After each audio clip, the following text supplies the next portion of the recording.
Muy buenas noches, Dios les bendiga grandemente en el nombre poderoso de Jesús. Bienvenidos a una nueva edición de su programa Fe Cristiana y Actualidad por la radio exclusiva 103.7 FM. Qué gran privilegio y placer de parte del Señor brindarme esta maravillosa oportunidad de volver a estar con ustedes hoy, martes, cercanito a una festividad importante. Hoy martes 23 de julio, ya les voy a explicar muy bien de qué se trata, pero agradecido al Señor por una nueva oportunidad más de compartir con ustedes la palabra de Dios. Así que estamos aquí de vuelta por la radio exclusiva 103.7 FM después de un viajecito de trabajo de una semana por Bogotá, Colombia. Es lindo volver a estar aquí. Ya sé que ustedes pudieron disfrutar de todo el contenido de este programa dirigido por la hermana Zulema, la hermana Gina y el hermano Jesús, quienes estuvieron supliéndome a mi ausencia en esta preciosa emisora que nos permite este tiempo de predicación y de reflexión bíblica, ¿no? En estos tiempos tan duros y tan difíciles, la palabra de Dios nunca debe faltar. Bien, mis hermanos, mis queridos amigos y amigas que también nos escuchan, hoy tenemos un tema bastante interesante, pero antes quiero recordarte que puedes suscribirte a nuestro canal de YouTube, Factor de Fe y Perdón. Allí estás teniendo las transmisiones en vivo, 24, 48 horas después de la radio también tienes los programas que subimos allí. Y las transmisiones en vivo también las estamos haciendo en directo, ya directamente desde YouTube. Pero esta programación la subimos 24 o 48 horas después de transmitido este programa. Y durante esta semana solamente vamos a estar el día de hoy, porque este próximo jueves 25 de julio, es la festividad de aniversario de la ciudad de Santiago del Estero, ¿no? Se celebrarían 471 años desde la fundación de esta ciudad, por ende no vamos a estar emitiendo en vivo este próximo jueves, sino que la cita será el martes arriba, el próximo martes arriba después de esta semana. Por eso toda esta semana la ciudad de Santiago del Estero se encuentra en próxima festividades, celebraciones desde ya, desde que comenzó esta semana, desde ayer, día lunes, ya tampoco estuvimos en la plaza porque ya habían festejos, había gente reunida, ya la Plaza Libertad, que es la que utilizamos para predicar la palabra de Dios cada lunes y sábado, ahí estaban ya reunidos, ¿no? Bien, quiero informarles también, especialmente a los hermanos de Factor de Fe y Perdón, el Ministerio Eclesiástico Aposento Alto, al Ministerio Niños de Cristo, todos los que trabajan con nosotros, y a todos los que nos escuchan, que este domingo, ya lo vamos a anunciar también de manera oficial, pero me adelanto por acá para decir que este domingo no vamos a estar en la Buenos Aires 120, sino que vamos a estar en el Hotel Savoy. En el Hotel Savoy vamos a utilizar una de sus instalaciones para congregarnos allí. El Hotel Savoy está en la Peatonal Tucumán número 39, esa es la dirección. Peatonal Tucumán 39, Santiago del Estero, capital, el Hotel Savoy. Dentro del Hotel Savoy vamos a estar congregándonos este domingo a las 19 horas, así que le invitamos a que nos visite. Lo único que tiene que hacer es presentarse en la recepción del hotel e indicar que usted va a la iglesia Aposento Alto, que ahí le van a dar las indicaciones por donde vamos a estar reunidos y congregados. Para nosotros es un privilegio tan grande poder comenzar de nuevo en este próximo lugar y como iglesia estar orando al Señor para que podamos estar establecidos en un lugar fijo donde podamos seguir compartiendo la presencia del Señor y practicando la palabra de Dios. Así que ya les recuerdo, este domingo a las 19 horas vamos a estar en Peatonal de Tucumán 39, Santiago del Estero, capital, dentro del Hotel Savoy. Ahí nos vamos a congregar en la iglesia Aposento Alto. Para todos los hermanos que nos escuchan y todos los amigos y amigas que nos visiten allí, vamos a estar en ese lugar. Bien, por ende, quiero decirle que la próxima transmisión de este programa va a ser el próximo martes arriba en 7 días desde hoy, ¿no? Bien, sin más preámbulos, vamos a entrar de lleno en un tema interesante que tenemos esta noche. Vamos a hablar un poco sobre los mitos que se ciernen en torno a la iglesia, ¿no? El título de este programa va a ser Derribando mitos de la eclesía. La eclesía, que es la palabra griega que se utiliza en el Nuevo Testamento para iglesia. Y vamos a derribar mitos porque se han construido ciertos temas, ciertas cosas sobre la iglesia, y en parte surge por la misma ignorancia que a veces tenemos todos nosotros de la misión de la iglesia, de la función de la iglesia como tal, del propósito de la iglesia, que es principalmente ser la voz de Cristo en el mundo, que es ser la luz del mundo, la sal del mundo, y ser, por supuesto, aquella comunidad de creyentes que traiga esperanza a través de la predicación del Evangelio a un mundo perdido, ¿no?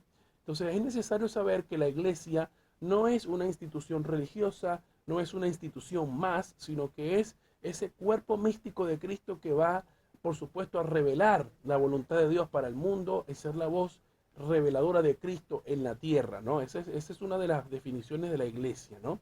Por supuesto, cuando nosotros vamos a la palabra de Dios, al Nuevo Testamento, vamos a ver algunos eh, recursos literarios o algunas metáforas que se usan para definir a la iglesia, ¿no? Pero la más común de ellas es definirla como un edificio, como una casa espiritual, ¿no?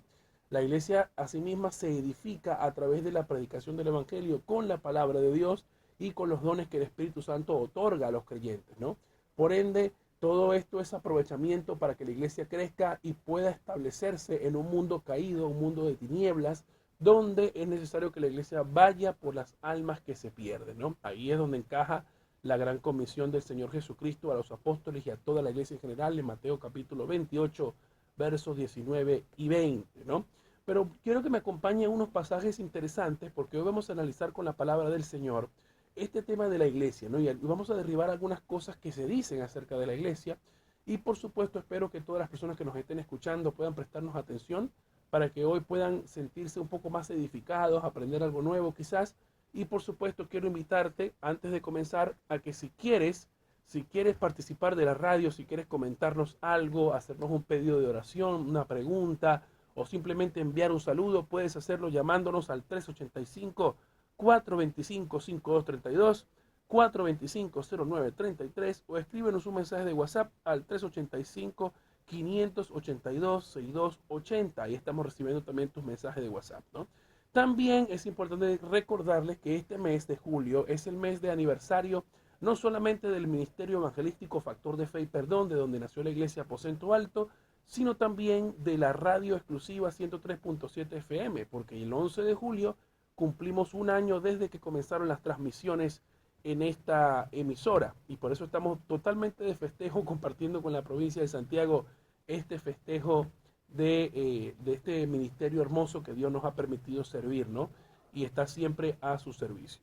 Bien, el primer texto que quiero que me acompañen va a ser Gálatas capítulo 2. Gálatas capítulo 2, verso 9 en adelante. Escuche bien, las metáforas que se utilizan en el Nuevo Testamento para hablar de la iglesia no solamente es sobre las imágenes arquitectónicas, ¿no? Como que se habla de un edificio, se habla de una casa espiritual, sino principalmente la definición que se da es que la iglesia es el cuerpo de Cristo. Y voy a comenzar con una definición corta porque ya en nuestro canal de YouTube hay un programa que explica esto en mayor precisión, ¿no? Pero la palabra iglesia se traduce de la palabra eclesía, que a su vez se traduce de la palabra hebrea kahal, o es el equivalente de la palabra kahal, Q-A-H-A-L. Esta palabra kahal es la que se usa para definir la congregación del pueblo de Israel en el Antiguo Testamento. Cada vez que la congregación de Israel se llevaba a cabo por alguna reunión solemne, por alguna reunión de adoración, por alguna reunión de ayuno o por alguna reunión de cualquier índole religioso o que tenga que ver con la palabra del Señor, se utilizaba esta palabra, kahal, porque era el propósito del pueblo reunirse, congregarse. De manera que la palabra eclesía viene a tomar prestado ese concepto, ya que la palabra eclesía en el mundo secular se refiere a una asamblea, a una convocación de personas por algún motivo político o por algún motivo social, ¿sí? Pero principalmente político, ¿no? En la literatura griega secular uno puede encontrar esta palabra con ese significado en los distintos contextos en el que se aplique, ¿no? Pero en el contexto de la Biblia sí se aplica exclusivamente para la iglesia. Por ende, cuando hablamos de eclesía, estamos hablando de la congregación de todos los creyentes que creen y aceptan las verdades fundamentales del Evangelio. Por ende, estas personas que creen en el Evangelio automáticamente pasan a ser parte de la iglesia y pasan a ser parte de la comunidad de creyentes que han compartido estas verdades desde todos los siglos cuando Jesús comenzó su predicación. Desde el día de Pentecostés, cuando nació realmente la iglesia, hasta nuestros días, la iglesia es conformada como el cuerpo místico de Cristo, del cual Cristo es la cabeza. ¿Sí? Esto va a ser fundamental en el desarrollo posterior de toda la teología que se va a venir a continuación, porque es necesario entender que la única cabeza de la iglesia es Cristo, porque así lo establece las Escrituras, ¿no? si nosotros entendemos que las escrituras, la Biblia, es la palabra de Dios, entonces podemos entender que no puede haber alguna palabra superior a esta. Por ende, la verdad más suprema, la verdad más, digamos, más importante, la verdad más autoritativa, tienen que ser las escrituras. Y ahí se saca que la iglesia es el cuerpo de Cristo. Pero también quiero referirme a las imágenes literarias que la tratan como una casa espiritual o como un edificio, ¿sí? ¿Por qué? Porque es importante que ahí nos vayamos a esa imagen literaria para entender cuál es el significado y por qué se utiliza esa imagen literaria para describir a la iglesia.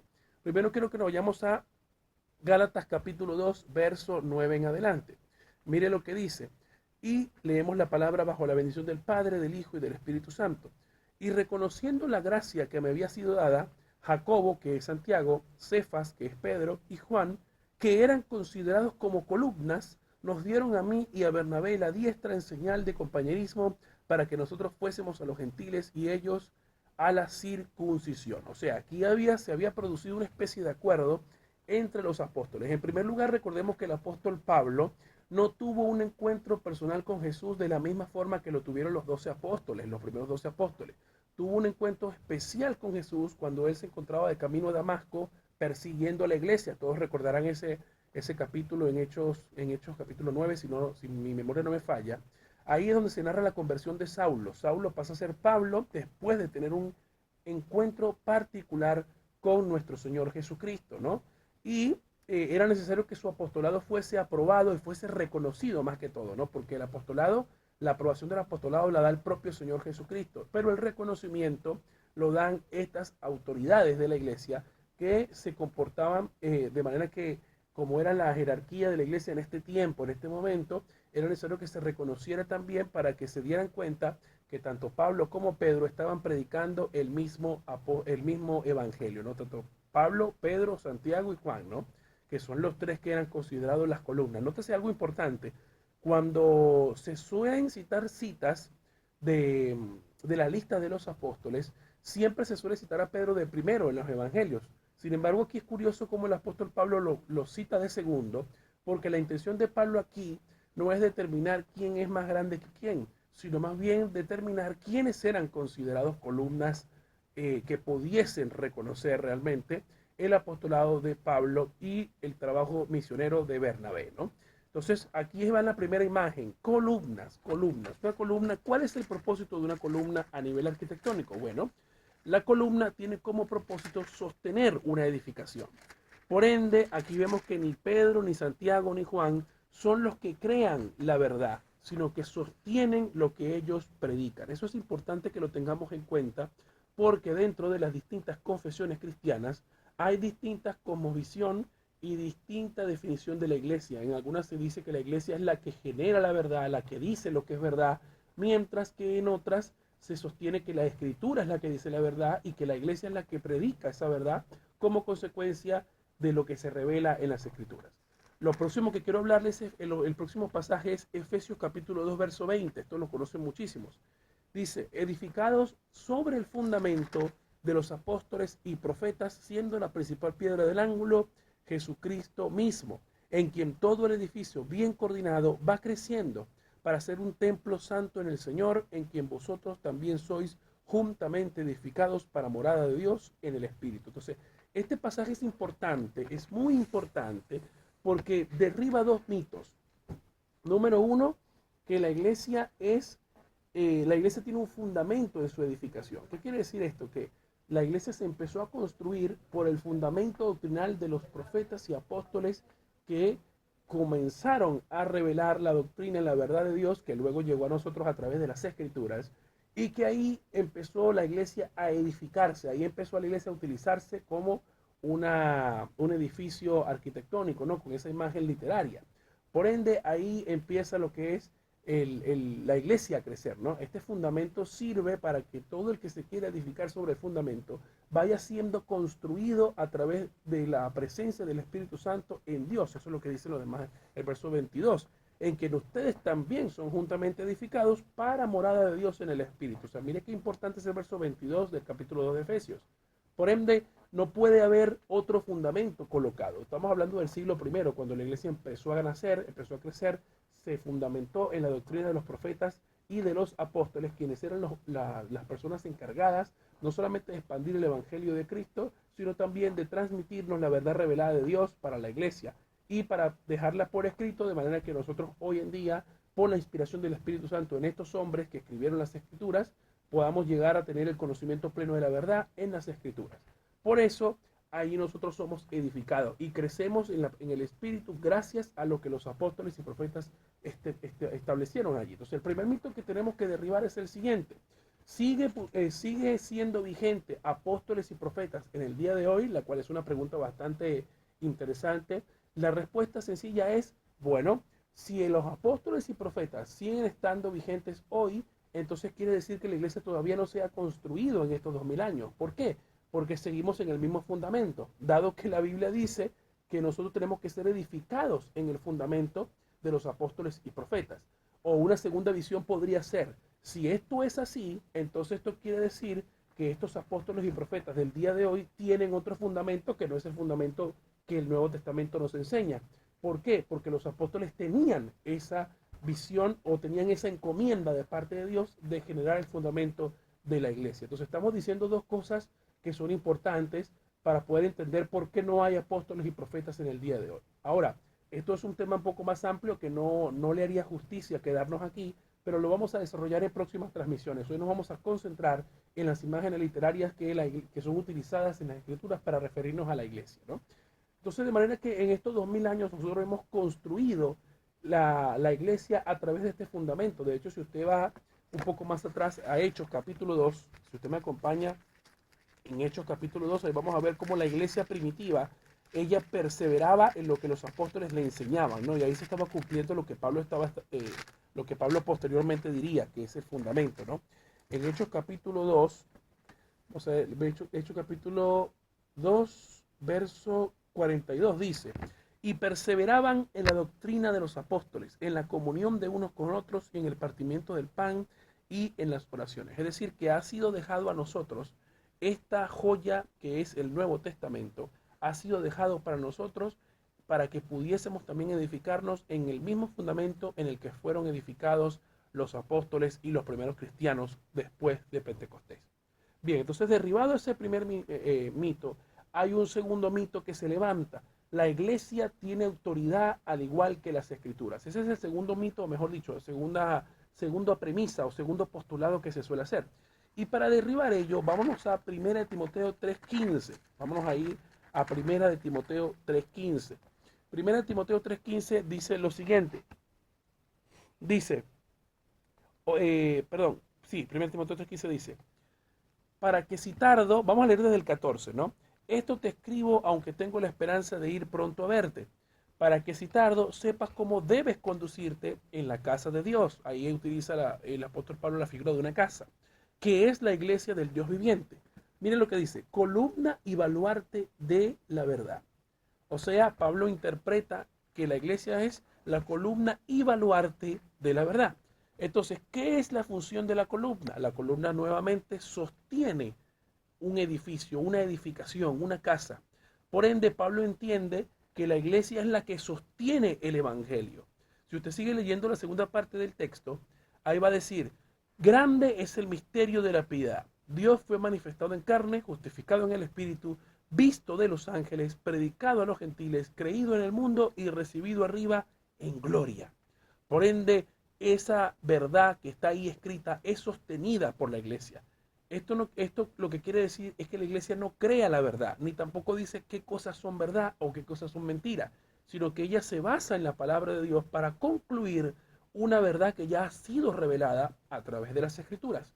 Por ende, el principal propósito de la iglesia es predicar el evangelio, llevar el evangelio y sostener el evangelio para cuidarlo o protegerlo de falsas enseñanzas, falsas doctrinas que hoy en día abundan tanto como abundaban en los siglos posteriores a los apóstoles, ¿no? En todos los siglos siempre la iglesia se ha visto rodeada o amenazada con falsas doctrinas y falsas enseñanzas.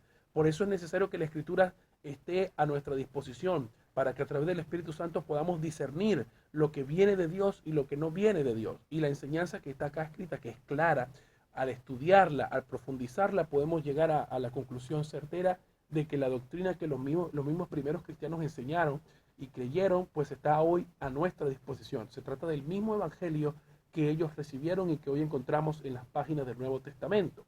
Por ende, la iglesia tiene el encargo de sostener como una columna la verdad. Ella no crea la verdad, ella sostiene la verdad. Así que no podemos hablar de que la iglesia tiene la autoridad de igual manera que la palabra de Dios. ¿Por qué? Porque nosotros, de hecho, si cuando les preguntamos a nuestros amigos católicos romanos, que son los que postulan esta premisa, que dicen que la iglesia tiene la autoridad para decir que la Biblia es la palabra de Dios, si le preguntas de dónde saca esto, él probablemente te va a responder de Mateo capítulo 16, versos 17 y 18 en adelante, ¿no? Mateo 16, 18, donde el Señor Jesús le dice a Pedro, sobre esta roca edificaré mi iglesia, ¿no? Lo que obviamente no vamos a hacer aquí es explayarnos un poco sobre este pasaje que tiene una explicación respecto al mismo, sino que vamos a referirnos que si eso es así, ellos están reconociendo que el mismo documento del Nuevo Testamento que está ubicado en el libro de Mateo tiene ya autoridad inspirada para decir que la iglesia tiene autoridad. Por ende, si la iglesia tuviese autoridad citando ese texto, lo que está diciendo es que implícitamente la palabra de Dios le está reconociendo algo a la iglesia y por ende la autoridad de la iglesia es derivativa o es derivada de las escrituras.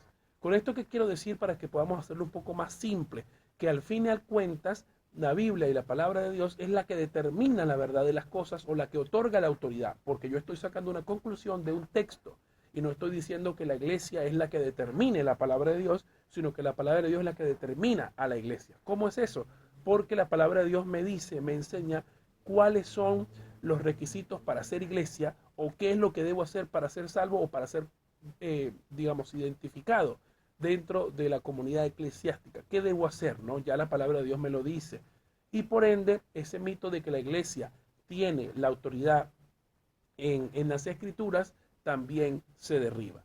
Otro mito que voy a derribar es un mito muy extendido, sobre todo en las comunidades protestantes también, ¿no? Pero más que todo a nivel mundial, ¿no? De todo, incluso más que todo en incrédulos, que dicen que congregarse en una iglesia no es necesario, porque la verdad que Dios está en todas partes. Esto más que todo, corrijo lo que dije, es un mito que se dice mucho en incrédulos, personas incrédulas, no en el mundo protestante, obviamente, ni tampoco a veces en el catolicismo, que es la mayoría digamos, de los que son fieles a las congregaciones y a las confesiones, asisten a sus congregaciones, ¿no? En los distintos días que son.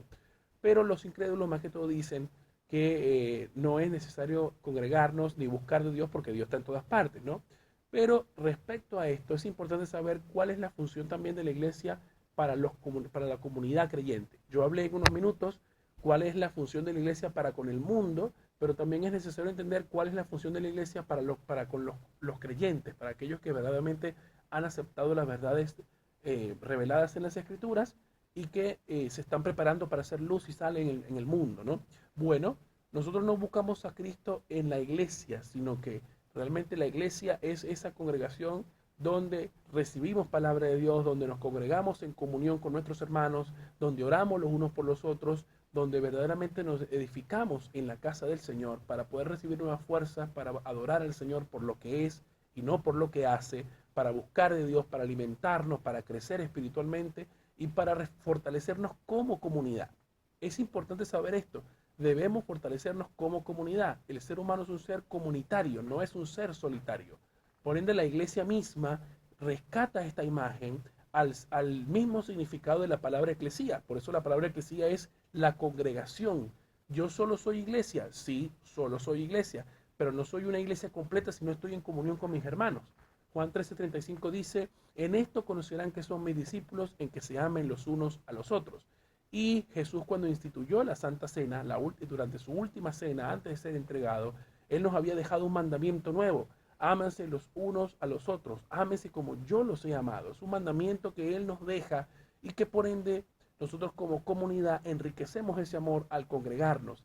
Al congregarnos también fortalecemos nuestra vida espiritual, al pedir a los hermanos que intercedan por nosotros, que oren por nuestros problemas, por nuestras circunstancias, las situaciones que están pasando en nuestra vida y que recibamos enseñanza de la palabra de Dios para poder vivir la vida cristiana en dirección o con la dirección del Espíritu Santo.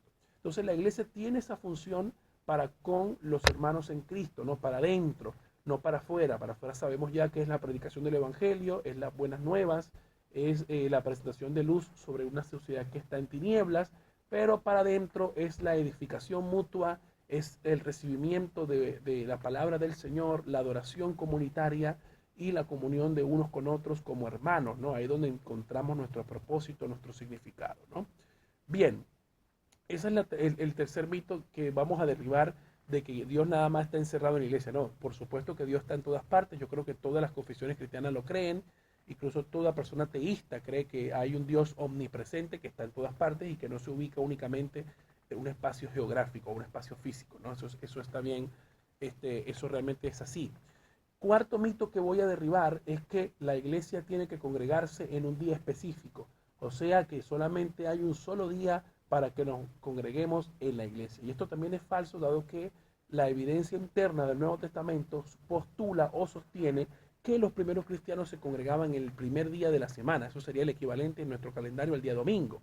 El día domingo es el primer día de la semana según nuestro calendario, pero recordemos también que en el calendario hebreo, que tenía un día de 12 horas y que también tenía eso, era un calendario lunar, más que todo, nuestro calendario solar, que es el calendario gregoriano con el que nos manejamos hoy en día, o más que todo la mayoría de la gente que no comparte, digamos, no se rige por el calendario judío o el calendario hebreo, nos congregamos en domingo, ¿no? Siguiendo la misma costumbre que siguieron los primeros cristianos, dado que el domingo o el primer día de la semana fue el día en el que resucitó Jesús. Por ende, la iglesia comenzó a congregarse los domingos y empezó a recordar el domingo como el día del Señor, porque el día del Señor es el día en el que el Señor resucitó entre los muertos, revelando la esperanza que hay para cada uno de nosotros.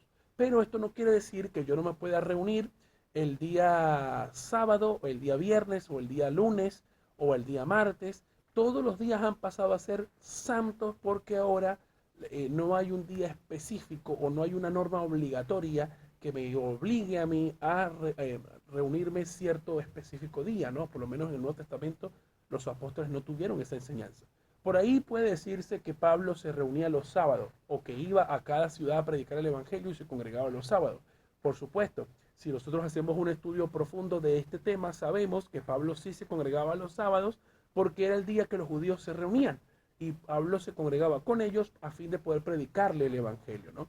Pero vemos en Hechos capítulo 20, donde los primeros discípulos para partir el pan se reunían el primer día de la semana. También en 2 Corintios capítulo 9 dice el apóstol Pablo que cada primer día de la semana aparte cada quien algo para la ofrenda, para que podamos, para que se pudiera distribuir a los más necesitados, ¿no? Entonces hay innumerables ejemplos de que los primeros cristianos gentiles particularmente se reunían los domingos o el primer día de la semana para celebrar la resurrección de Cristo y que la iglesia allí podía hacerlo, ¿no? Esto no quiere decir que esté prohibido que se reúnan otros días. Eso también es importante saberlo, que todos los días de reunión somos iglesia, somos parte del cuerpo de Cristo y por ende estamos para defender la adoración en espíritu y en verdad, que es lo importante, ¿no? No tanto el día, sino el propósito y el motivo para el cual nos estamos reuniendo.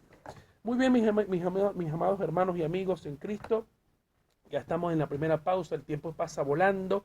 Gracias a todos los que están escuchando en esta hora este programa. Quiero recordarles que ustedes pueden comunicarse con nosotros al 385-425-5232, 425-0933 o escríbanos un mensaje de WhatsApp al 385-582-6280. Ahí pueden mandarnos un mensaje por WhatsApp, ese es nuestro WhatsApp, el último número que acabo de compartirles. Ahí puede, por supuesto, enviarnos su pedido de oración, su pregunta, su comentario, su opinión, su saludo, lo que quiera, puede participar. Siéntase libre de participar, que queremos hablar con usted y conversar de lo que usted está escuchando en este momento. Bueno, vamos a la primera pausa y ya volvemos con más de este desarrollo, derribando mitos sobre la eclesía, sobre la iglesia. Ya venimos. Yo quiero también decirle algo más, ¿no? Porque antes de entrar en el quinto mito para derribarlo sobre la iglesia, quiero decir que nosotros, a todos los que nos estén escuchando, nosotros siempre vamos a tener una lucha fuerte, fuertísima, contra el pecado, contra la maldad, contra todas las cosas que nosotros tratan de distraernos de la presencia de Dios. No siempre vamos a estar luchando contra eso. Pero yo quiero decirte algo, la presencia del Señor Jesús siempre va a estar dándonos la victoria, dándonos el verdadero triunfo. Dijo Jesús, en el mundo tendrán aflicciones, pero confíen en mí, yo he vencido al mundo. Y esa es la promesa con la que el Señor nos da aliento, nos da fuerza, nos da esperanza. Es un mundo caído que cada vez es más fuerte respecto a las tinieblas, a la oscuridad y a todas estas luchas que tenemos. Pero mientras podamos seguir confiando en el Señor, nuevas fuerzas retornarán en nuestra vida y por supuesto seguiremos de la mano con Él a través de la presencia de su Espíritu Santo para seguir atravesando los obstáculos que se puedan presentar en nuestra vida. Bueno, aquí estamos recibiendo algunos mensajes, ¿no? Nuestro hermano Víctor Manuel nos está escuchando, dice, nos está mandando, te estoy escuchando, excelente enseñanza bíblica, hermano, te felicito, estamos orando por vos con mi familia, para que el Señor te proteja a vos y a tu esposa, te siga dando sabiduría. Un gran abrazo, hermano. Amén, hermano Víctor, muchas gracias, te mando saludos desde aquí, desde la radio exclusiva 103.7 FM, muchas gracias, gracias por sus oraciones, muy importante que la iglesia se mantenga orando los unos por los otros, porque ahí es donde está la fuerza, ¿no? Donde está el poder es en la oración. La oración es omnipotente, o sea, todo lo puede porque todo el que cree, todo el que pida al Padre en el nombre del Señor Jesús, le será hecho porque Él lo hará. Eso es la promesa también del Señor, ¿no? Así que la oración, no subestime la oración. La oración es un verdadero poder en Dios para alcanzar cosas que para el hombre son imposibles, ¿no? Bien, ahora, otra cosa que voy a decirle, que este es el quinto mito que voy a derribar, ¿no? Que se dice que la iglesia normalmente siempre se dice que la iglesia es nada más el templo o las grandes catedrales o las grandes edificaciones, ¿no? Y ahí vamos a estar, eh, vamos a derribar eso, ¿no? Porque ya habíamos hablado, y creo que ya esto no es muy difícil de derribar, pero la iglesia en realidad sabemos que la palabra eclesía se refiere a la congregación, a la comunidad de creyentes, ¿no? Por ende, si estamos hablando de la comunidad de creyentes, no podemos estar hablando de la edificación. Pero normalmente la gente, para diferenciar las edificaciones, los templos, especialmente en los primeros siglos cuando se le permitió a la iglesia construir edificaciones, era necesario denominar iglesia a ese templo, ¿no? A ese lugar, a esa edificación. Por ende, esto no es tanto un mito, ni es tanto algo para derribar, pero sí tenemos que hacer la corrección al lenguaje al decir que cuando hablamos de iglesia, la iglesia la hacen los miembros, la hace la comunidad de creyentes que comparten las verdades fundamentales de la fe cristiana. Así que esto no es tanto un punto como para ir en contra, porque también podría ser correcto decir que nos estamos dirigiendo al templo o nos estamos dirigiendo a la iglesia para hacer una diferenciación de las demás edificaciones y no es algo que sea grave como para que podamos atacar con las escrituras. El número 6 es cuando se dice que la iglesia está solamente constituida por cristianos que nunca pecan, que son santos, que son impecables. Y esto es un error común, ¿no? Porque esto es usado mayormente con la gente que ataca a la iglesia o con la gente que incluso va a la iglesia para poder decir que ellos tienen razón en permanecer en las tinieblas porque ahí la iglesia está llena de hipócritas, ¿no? Este es un mito bastante, digamos, es una objeción más que un mito y es una objeción bastante popular dentro de las comunidades incrédulas, ¿no?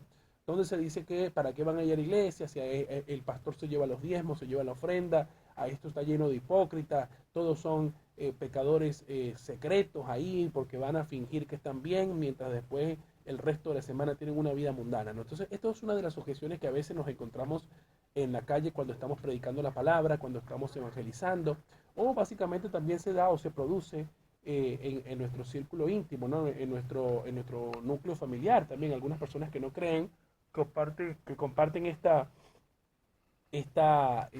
objeción, ¿no? Yo quiero decir lo siguiente, ¿no? Que nosotros seamos iglesia no significa que seamos impecables, ¿no? La perseverancia de los cristianos en el Evangelio no es sinónimo de impecabilidad. Nosotros siempre vamos a estar pecando de manera involuntaria, y esto es fundamental que nosotros lo podamos establecer, ¿sí? Dice Primera de Juan capítulo 1, verso 9, que si confesamos nuestros pecados, Jesús es fiel y justo para perdonarnos y limpiarnos de toda maldad. Pero también dice la epístola que si decimos que no tenemos pecado, nos hacemos mentirosos, nos engañamos a nosotros mismos y hacemos mentiroso a Dios. Por ende, cuando el apóstol Juan dice que si decimos, o sea, se está incluyendo a él mismo dentro de esta sentencia, diciendo que si decimos que no tenemos pecado, nos estamos engañando. Mientras estemos en esta naturaleza pecaminosa, vamos a tener lucha con pensamientos, sentimientos, emociones, acciones e incluso omisiones, ¿no? Porque hay gente que dice, bueno, si yo me quedo en mi casa el día de hoy no hice nada, estuve todo el día en mi casa, bueno, no cometí ningún pecado. No, en realidad el que sabe hacer lo bueno y no lo hace, también es pecado. Entonces, nosotros tenemos que ir confiadamente al trono de la gracia de Cristo, el que fue abierto a través de la cruz, el velo que se rompió entre el lugar santo y el lugar santísimo, ahí en la comunión íntima con el Señor, para poder alcanzar su gracia y estar siempre bajo la gracia. Porque si no fuera por la gracia de Dios, ya no existiría la iglesia, esa es la verdad. Somos, como dice en algún momento, o dijo en algún momento de la historia Martín Lutero, somos santos y pecadores al mismo tiempo, no santos por la virtud de Cristo y no por nuestras virtudes, y pecadores por nuestra propia naturaleza humana, que mientras estemos aquí, la lucha contra el pecado seguirá. Pero nosotros descansamos en la gracia de Dios. Y esto es lo que hace que la iglesia sea bendecida y privilegiada, porque estamos en la gracia de Dios. La gracia de Dios nos cubre, nos sustenta, nos protege de nuestra propia naturaleza, de nuestros propios deseos que a veces están inclinados o mayormente están inclinados al pecado, incluso después de la regeneración. Recuerde que en algunos programas pasados habíamos hablado de que el creyente pasa por dos procesos. Número uno, la justificación, que somos declarados justos por la muerte de Cristo. Hay un traspaso de declaraciones legales. ¿Qué significa esto? Que Jesús, siendo justo, pagó por nuestros pecados, por nosotros que éramos culpables. Y nosotros, siendo culpables, somos declarados justos por la justicia de Cristo. Entonces, el que cree en Jesucristo, lo acepta como su Salvador, se arrepiente de sus pecados y lo reconoce como su Señor, hace ese traspaso, pasa su culpa a la cruz de Cristo y recibe la inocencia o la justicia de Cristo a nosotros, como es imputada la justicia de Cristo a nuestra vida. Por eso somos pecadores justos, aunque esto parezca un oxímoron o parezca una contradicción, pero somos declarados justos por la virtud de Cristo, no por nuestras obras o no porque nosotros o porque sea de esa manera, ¿no? Así somos declarados. Y la santificación es el otro proceso por el que pasa el creyente. La santificación es un proceso que dura toda la vida. O sea, nosotros nos santificamos a medida que nos apartamos del pecado, a medida que crecemos, a medida que la regeneración se haya producido en nuestra vida, en nuestro corazón, a medida que vayamos viviendo la vida cristiana. La santificación es como el discipulado. Es un proceso que dura toda la vida. Bueno, aquí está el hermano Héctor, nos escribe desde Tucumán, nos manda un texto bíblico, dice: porque tú eres grande y hacedor de maravillas, solo tú eres Dios. Enséñame, oh Jehová, tu camino, caminaré yo en tu verdad. Afirma mi corazón para que tema tu nombre. Te alabaré, oh Jehová, Dios mío, con todo mi corazón. Glorificaré tu nombre para siempre. Buenas noches, bendiciones para todos, que esta palabra sea de muchas bendiciones. Este es el Salmo 86, versos 10 al 13. Gracias, hermano Héctor, por compartir la palabra del Señor. Muchas gracias por estar escuchando el programa. Dios le bendiga a usted grandemente y a toda su familia en el nombre de Jesús. Bien, entonces es fundamental que entendamos eso, ¿no? Que la iglesia no está llena de gente perfecta. Eso nunca va a pasar. Eso nunca va a pasar. Y adicional a esto, yo quiero desenterrar una presuposición, o mejor dicho, una excusa que se esconde detrás de esta objeción. Hay que desenterrarla porque la gente pone esto como excusa para no ir a la iglesia. Pero hay que desenterrar esa excusa que está detrás de ese comentario, ¿no? Y en realidad usted debe saber que usted va a la iglesia no a buscar al hipócrita o al imperfecto. Usted va a la iglesia a buscar de Cristo, a ser alimentado por su palabra, a ser tocado por el Espíritu Santo de Dios, a que sus pecados sean confrontados y usted se pueda apartar de eso para que pueda tener una vida bendecida en Cristo Jesús. La mejor bendición o el mejor milagro que Dios haya hecho por nosotros es haber muerto en la cruz del Calvario por nuestros pecados, haber resucitado y transformar nuestra vida. Yo sé que muchas veces, y esto ahí me incluyo yo también, muchas veces nosotros deseamos que ocurran milagros, ocurran prodigios, ocurran señales para que la gente vea que el poder de Dios es real. Y eso ocurre, por supuesto que ocurre. Pero el mayor milagro, y esto a veces no nos damos cuenta, el mayor milagro que Dios puede hacer en nuestra vida es transformar nuestro corazón. Es que cuando yo era vicioso, cuando yo estaba en el alcohol, cuando yo estaba en las drogas, cuando yo estaba en mi egoísmo, cuando yo estaba ensimismado en una destrucción de mi propia autosuficiencia, cuando yo era autónomo, cuando yo pensaba que yo me las sabía todas y Cristo haya cambiado mi corazón, haciéndome entender el valor del perdón de los pecados, de la vida eterna, de la comunión de los unos con los otros. Ese es el verdadero milagro, cuando la persona es transformada. ¿Por qué? Porque el mismo ser humano sabe o dice: no, el ser humano nunca cambia, siempre el que es alcohólico siempre va a ser alcohólico, el que es mujeriego siempre va a ser mujeriego, el que es drogadicto siempre va a ser drogadicto. Y esa es una palabra que tenemos que empezar a cancelar de nuestra vida, de nuestra boca, porque realmente el único que puede cambiar y transformar los corazones se llama Jesucristo, y es capaz de cambiarlo. Y ahí está el mayor milagro, más que resucitar muertos, más que sanar enfermos, más que darle la vista a los ciegos, la voz al mudo, o la como el cojo que camine bien, en realidad el mayor milagro es ser transformado por el poder restaurador de Cristo Jesús. Y esto solo se da a través del cuerpo de Cristo, que es lo que Cristo utiliza para llegar a las personas que sufren, que es la iglesia. Por eso quiero recordarte que tú y yo, cuando aceptamos estas verdades, cuando confesamos a Cristo como nuestro Salvador, automáticamente pasamos a ser parte de la iglesia, parte de su cuerpo.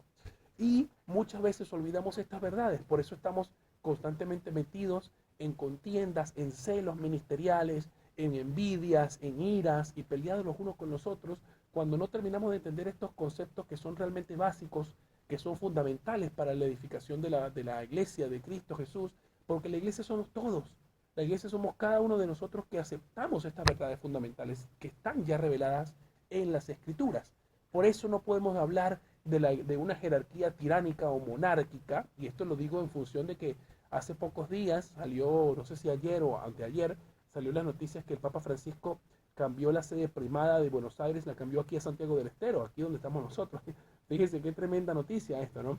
Eso quiere decir que ahora la sede primaria de la Iglesia Católica en Argentina se va a ubicar ahora en Santiago del Estero. Y es una noticia de gran repercusión, por lo menos con todos estos conflictos que se están viviendo dentro del seno católico romano, de estas discusiones, estas divisiones que hay dentro del interior, ¿no? Porque muchas veces se dice también, y este es el séptimo mito o la séptima objeción que quiero derribar, se dice también que la iglesia es una denominación. No, la iglesia es la Iglesia Católica Romana. Y dejamos fuera de toda la comunidad cristiana a los cristianos ortodoxos, a los griegos, a los armenios, sacamos a los coptos, sacamos a las denominaciones protestantes o incluso a las denominaciones protestantes que no se identifican con una confesión de fe, como la bautista, la pentecostal, la presbiteriana, la metodista, la libre, etcétera, etcétera, etcétera. Pero la Iglesia de Cristo no es una denominación, no es decir que los primeros cristianos del libro de los Hechos eran católicos romanos o eran ortodoxos o eran protestantes. El que diga eso es una persona que o es ignorante de las escrituras o realmente tiene una malicia o una deshonestidad intelectual tremenda. Porque la iglesia de Cristo es la iglesia que se ha edificado sobre el fundamento de los apóstoles y los profetas y que practica o ha nacido de nuevo a partir de las escrituras, lo que está revelado en las escrituras. La iglesia de Cristo solamente se le llamó iglesia de Cristo, nunca se le llamó como una denominación adicional. Las distintas denominaciones protestantes, todas ellas, las que compartan realmente estas verdades, forman parte del Evangelio de Jesús, forman parte del reino de Dios y forman parte de la iglesia. No quiere decir que una denominación específica sea la que tenga la plenitud de la verdad, porque decir eso es una deshonestidad intelectual. Decirlo no corresponde o no es una, no digamos, no encaja en la definición del Nuevo Testamento, donde realmente se nos explican cómo es la iglesia, ¿no? Incluso si vamos a las 7 iglesias de Apocalipsis, en las 7 iglesias de Apocalipsis vamos a encontrar que cada una de ellas tenía sus propias necesidades, sus propias, digamos, su propia autonomía, ¿no? Porque eran independientes unas de las otras. No se habla de esas iglesias como sujeta o dominadas por otra institución superior. No se habla de eso en las escrituras. Se habla de iglesias como comunidades que estaban ubicadas en ciertas ciudades, en ciertos puntos geográficos, y los apóstoles, quienes habían fundado estas comunidades, pues se abrogaban cierta autoridad. Por ende, decir que el apóstol Pedro fue el primer papa y estaba a cargo de todas las iglesias del primer siglo, no se corresponde, por ejemplo, con Romanos capítulo 15, verso 20, donde el apóstol Pablo establece que él no edifica donde otro apóstol haya edificado, y él le escribe con la autoridad apostólica a los romanos en el primer siglo, le escribió a los Efesios, le escribió a los Corintios, le escribió a los Gálatas, todas esas ciudades donde el apóstol Pablo fundó una iglesia, él se abroga esta autoridad de poder enseñar a ellos. No tenemos evidencia de que el apóstol Pedro les haya escrito a ellos como el primer papa, es anacrónico decir esto. Por eso muchas veces cuando no estamos firmes en el estudio de las escrituras, podemos caer en estos sofismas, podemos caer en estas enseñanzas anacrónicas que se desarrollaron tiempo después y que pretenden abrogarse todas estas autoridades. Por ende, la iglesia de Cristo descansa en la confesión de Romanos 19:10, que si confiesas con tu boca que Jesús es el Señor y crees en tu corazón que Dios lo levantó de los muertos, serás salvo, porque con el corazón se cree para justicia, pero con la boca se confiesa para salvación. Y el que camina con la regeneración del Espíritu Santo es parte de la iglesia de Cristo, no porque forme parte de una denominación protestante particular o una expresión de fe, porque son expresiones de fe las que se dan en estas confesiones, porque cada confesión pues expresa las verdades escriturales de distintas formas, mas no significa que no coincidan en las verdades fundamentales o esenciales del Evangelio, que es lo que realmente nos hace iglesia. Bien, ya estamos ya camino a la segunda pausa, pero antes queremos recordarte que todavía estás a tiempo para participar con nosotros. Puedes llamarnos al 385-425-5232, 425-0933 o escríbenos un mensaje de WhatsApp al 385-582-6280. Vamos a la segunda pausa y ya venimos con más. Sí, Señor, en tu presencia siempre hay delicia, hay plenitud de gozo, siempre en tu presencia podemos estar bien. Ya hemos llegado al final de este programa de Fe Cristiana y Actualidad. Gracias por estar con nosotros, pero antes de que te retires, no quiero que te vayas a tu casa, no quiero que apagues la radio o que cambies la emisora sin antes recibir la bendición de Dios. Yo no sé cuál sea el problema, la afección que tengas, algo que estés viviendo en tu vida. Hoy puede ser el tiempo en el que le des la oportunidad al Señor para morar en tu corazón. ¿Sabe? La palabra de Dios dice que los cielos no pueden contener a Dios. La tierra es el estrado de sus pies, pero Dios tiene un lugar favorito donde le gustaría morar, y es en tu corazón.